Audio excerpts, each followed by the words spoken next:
Hi everyone, my name is Pinto Kali. I'm one of the pastors at Nairobi Baptist Church. I just want to share a thought with us about something that I've learned to call God's wallet. A lot of times we've heard people ask the question, is there anything that is too hard for God? And right now at this time when children are at home and the cost of food has gone up, people are at home, they can't work, and so money is not coming in. Businesses have been forced to shut down, and so they're not making money, they're not able to pay their workers, and the list goes on and on. Governments are struggling to figure out how do we continue to get revenue when people are not working, and they're coming up with different solutions to try and help people. But the question really at this time is, what happens when our own resources, what we're used to, have run out? Allow me to share a personal story.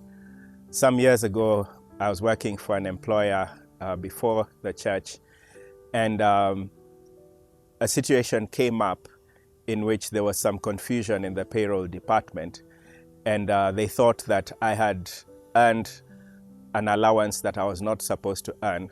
By the way, it was legit. And so someone somewhere got confused, and they decided to recover the money that that they had been giving me for a period of almost 5 or so months. And so the pay slip that I got had a negative figure. And so for a couple of months there, I really wasn't getting a salary, even though I was working.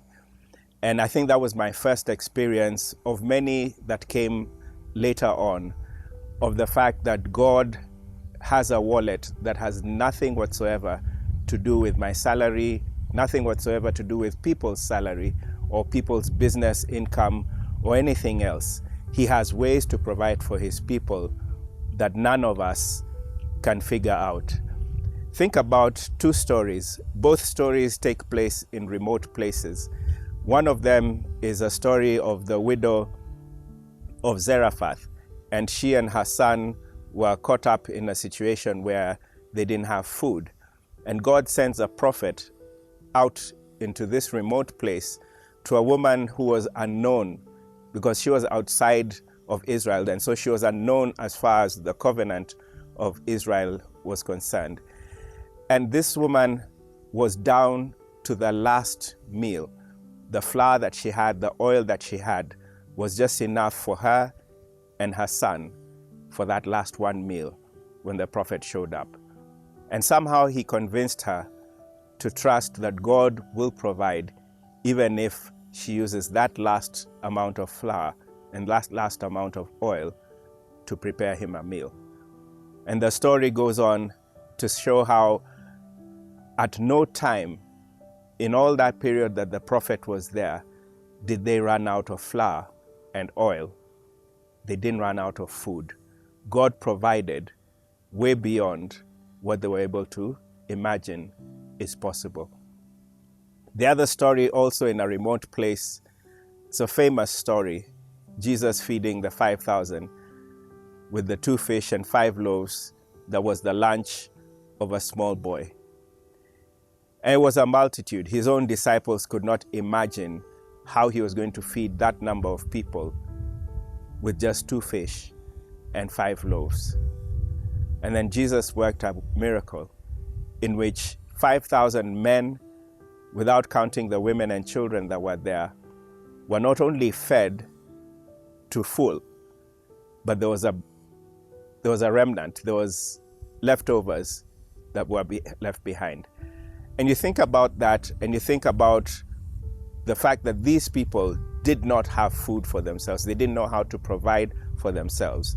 But because Jesus was present with them, they didn't lack anything. Sound familiar? The Lord is my shepherd, I shall not want. He makes me lie down in green pastures. He leads me beside still waters. My cup overflows.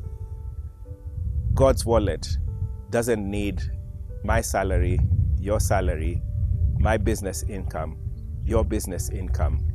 God is able to provide in impossible situations, wherever we are, whatever we're going through. The question is, will we be at peace and trust in His provision, or we will be worried and anxious because our own ways of making income have been cut off.